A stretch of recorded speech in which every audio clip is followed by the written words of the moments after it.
So, who will win Maharashtra? The million-dollar question at this point of time. As journalists, we are all entitled to do our bit of analysis and give out our bit of understanding, and that's precisely what I'm going to do. Here is a state that has 3 or 4 distinct regions, and each of these regions, it's almost like states within the state. Each of these regions have their own peculiar problems. They have their own caste dynamics. They have very different patterns when it comes to voting preferences. And also, there are very different strongholds of various parties spread across the state. So, in a way, it's a predictable pattern. Again, there is a level of unpredictability as well in the state of Maharashtra. So, let me then explain. You have the Mumbai Konan region where the fight is largely between the 2 factions of Shiv Sena. Now, prior to this, when there was only one Shiv Sena, the story was very different. The BJP Shiv Sena, if you would recall, were part of an alliance for over 2 decades, and they became a formidable alliance because they had joined forces. Now it's a different story. Part of Shiv Sena is out from that alliance. That is the Uddhav Sena. But even so, you have in this entire region, the fight is between the 2 factions of the Sena, as we have seen in the Lok Sabha elections as well. And this time it's not going to be any different. When you look at the seat sharing, that's what you will find, that Shiv Sena will be pitted against Shiv Sena, NCP, the new faction, will be pitted against the old one. And there are regions and pockets where it's going to be a direct BJP Congress fight. That's largely how it is. It may not be extremely precise, but largely that's how the picture is. So like I said, it is going to be about whether the Uddhav sympathy factor still applies or whether that has outlived its currency, whether that factor has been encashed fully. So there is only so much that you can encash on the sympathy factor. It has its diminishing returns. So whether that Uddhav factor will remain active in people's minds, the betrayal factor, so to speak, because here you have a party that carved itself out of the original Shiv Sena, calls itself the Shiv Sena now because this faction has become the UBT faction, the Uddhav Balasaheb Thackeray faction of the Shiv Sena. So it is very clear that there is going to be a litmus test for these 2 parties because this is the state election we are talking about. There is no dominant Modi factor now. Last time around, Eknath Shinde benefited from being a representative of the Mahayuti because people knew that voting for him is voting for PM Modi. This time, that factor is not there. Will it still be the same?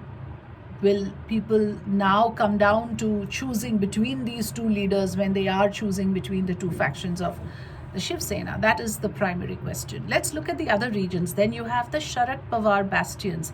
It's very interesting that out of the 3 parties of MVA, the Congress, the NCP, and the Shiv Sena, Sharad Pawar faction of the NCP performed the best. They had the highest strike rate. So that stays, or will that chip away? Now, there are other factors, like there are independents, there are rebel groups in the mix this time around. You have an MNS, you have a VBA. These parties, even though in Lok Sabha they may not have been as relevant, this time around it could be a different game altogether. There are rebel factions, there are independents. So again, they may constitute what is called the unseen factor. You cannot really predict what sort of a vote share or preference or a spoiler, to what extent there could be a spoiler in these elections. That's why I said there is a level of unpredictability. And finally, let's come to the head-on contest between the BJP and the Congress. The last time the Congress party did well in the direct contests. And the BJP will try to then, come from behind.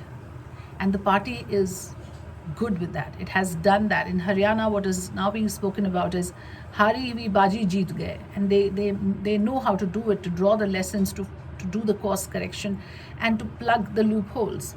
Right now, what we see the party doing is trying to dole out a lot of reveries, a lot of SOPs, the welfare schemes that are being announced. They're also trying to capitalize on the OBC consolidation. At one point of time, the Maratha reservation issue was something that the BJP tried to float to get mileage out of. That did not go as planned. There was a counter consolidation, a counter polarization with the OBC vote. So therefore, in that respect, again, one has to understand that the BJP plays its cards very carefully. It learns its lessons very quickly, and it's a resourceful party. So when we look at the head-on contests, the direct contests, there again, wherever it sees the Congress has a better chance or better scope, you find independents are being propped up. You find there are spoilers, and things go completely differently. One has to be very careful looking at vote shares, because that is a big pitfall. One cannot simply analyze or extrapolate based on vote share. You may be winning in vote share, but you are not winning seats because of your vote share. That's precisely what happened in Haryana. Congress's vote share has gone up 40%. Did it translate into seats? No. So I find the conversation around vote share quite futile. One should not waste one's time thinking about that. The important part is how the seats are stacked up, how the seat distribution is done within the alliance partners. That will be critical. And how the independents and the smaller parties play a part. That also is something to watch out for.